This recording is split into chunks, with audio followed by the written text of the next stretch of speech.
بسم الله الرحمن الرحيم. عن ابن مسعود رضي الله تعالى عنه أن رسول الله صلى الله عليه وسلم قال: ما من نبي بعثه الله في أمة قبل إلا كان له من أمته حواريون. په دې باب کې بعض احادیث ذکر شول. نن حدیث د عبد الله بن مسعود راوړي په باره د چا کې د امر بالمعروف نهي عن المنکر کې. عبد الله بن مسعود فرمایي چې رسول الله صلی الله علیه وسلم فرمایلی دي: ما من نبی بعثه الله في امه قبل، نشته یو نبی چې الله رب العالمین را لګلی دی په امت کې. په نور روایتونو کې راځي فی امته، په خپل امت کې، قبل زمانه مخ کې، الا کان له من امته، مگر و د هغې دپاره د دغه امت نه حواریون، مخلصین ملګري. واصحاب یاخذون بسنته ويقتدون بامره، او ملګري یاخذون بسنته چې هغوی به نیول د نبی سنت، ويقتدون بامره، او دارنګه اقتدا به کوله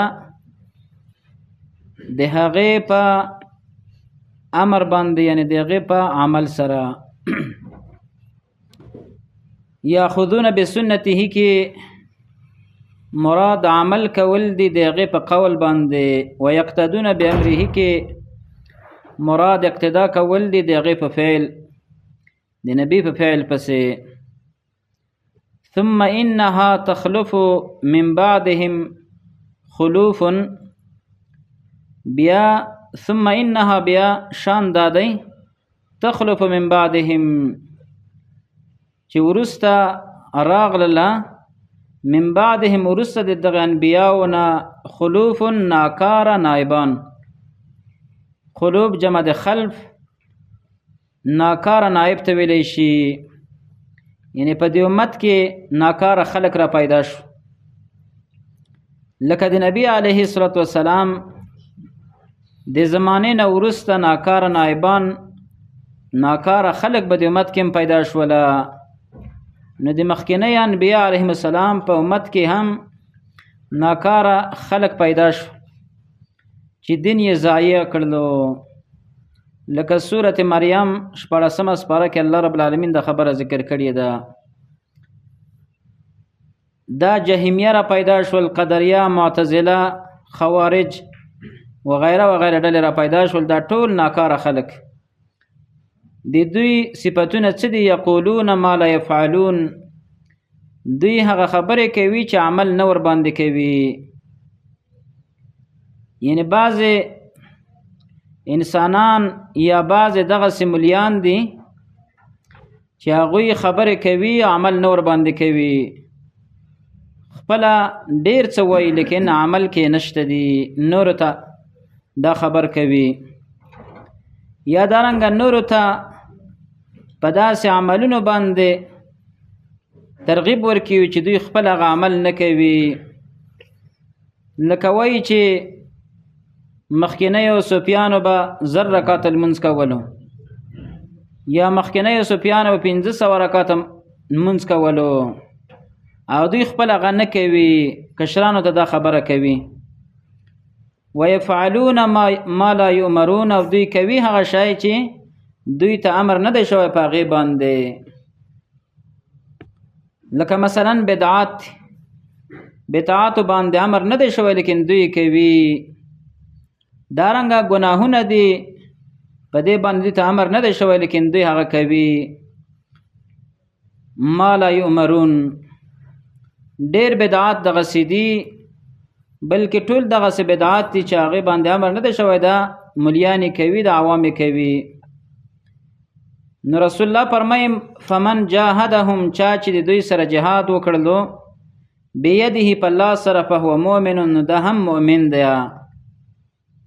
لکه مخکې موږ دا خبره په درس کې ذکر کړله چې بعض وخت کې یو انسان نهی عن المنکر په لاس باندې کولی شي، بعض وخت کې نشي کولی، لکه حکام یې کولی شي، دارنګه یو سړی کولی شي چې د ماتحت لاندې وي، یعنی زوی دی، لور ده وغیره وغیره، دا کسان په لاس منع کولی شي. نو فهو مؤمن، دا مؤمن دی. ومن جاهدهم، چا چې دوی سره جهاد وکړو، بقلبه، په زړه سره، فهو مؤمن، دا هم مؤمن دی. په زړه سره مخکې تیر شوله. فإن لم يستطع فبقلبه، په زړه سره بد یې شول، د ګناه بده ګڼل، د ګناه نه نفرت کول او دارنګه په ګناه باندې خفه کېدل، دا هم د زړه څه دی؟ جهاد کول دي. موږ دا موضوع شروع کړې وه، اضرار الذنوب، د ګناهونو ضررونه. په دې کې یو مقصد دا و چې زموږ ستاسو د ګناه نه نفرت پیدا شي، په ګناه باندې خفه شو چې دا ولې کېږي، د الله نافرماني ولې کېږي. نو چې په زړه باندې انسان په باندې خفه شي او د ګناه سره بغض ولري، د اهل سره بغض ولري، نو دا هم جهاد دی. په قلب سره، په زړه سره جهاد دی، نو دا هم ایمان دی. ومن جاهدهم بلسانه، چا چې جهاد وکړو د دوی سره په ژبې سره، یعنی په ژبې باندې خبره ورته وکړه چې دا کار مه کوه، یا مثلا په ژبې باندې بیان وکړو، په مسجد کې پورته شول، منبر ته پورته شو او د یو منکر رد یې وکړلو، نو دا هم په ژبې سره رد کول دی او دا جهاد دی د ژبې. نو رسول الله فرمایي فهو مؤمن، دا هم مؤمن دی. یو د درې کارونه به په یو مؤمن کې موجود وي، په لاس سره، په ژبې سره، په زړه باندې. وليس وراء ذلك، ونشته اخوته د دینه، من الایمان، د ایمان نه، حبة خردل، په اندازې د یوې دانې د چا سره؟ د وري سره، د شړشمو دانې سره، یعنی د دې نه اخوته د سړي په زړه کې ایمان نشته دی. وجه دا ده چې دا بیا په د خپل زړه سره څه کوي چې په زړه سره منکر نه رد کوي او خفه کېږي نه پې او بغض نه ورسره لري، نو په دې ګناه باندې راضي دی که نه؟ او په ګناه باندې چې راضي شولو، نو د ده سره بیا ایمان نشته. نو د ایمان دا درې درجې، د امر بالمعروف، نهی المنکر، د درې مرتبه بیان کړلې. په دې حدیث کې یوه فایده خو دا راوتله چې مؤمن باید یو د درې کارونو نه وکړي. په هر مجلس کې چې موږ تاسو ناستو، یو منکر کار کیږي، باید منکر رد شي. زموږ اکثره داسې مجالس دي چې په هغې کې ګناهونه خامخا کیږي، که نور هېڅ نه وي، نسوار خو کیږي که نه کي. نو دا بعضې ګناهونه داسې عام شوي دي چې د خلکو د هغې نه خو نفرت نشته، بلکې ګناه نه ورته ښکاره کي، حیا نه ورځي. مولیان به وي او درس ته به ناست وي، د حدیثو درس ته به ناست وي او نسوار به کوي. مسجد کې به امامت ته مخکې کېږي، لیکن نسوار به کوي. دا ډیره بعیده خبر ده او ډیره د عقل نم لري ده، د اسلام نم لري ده. او بعض انسانان سګریټ څکوي، دا ټول نارواوي دي.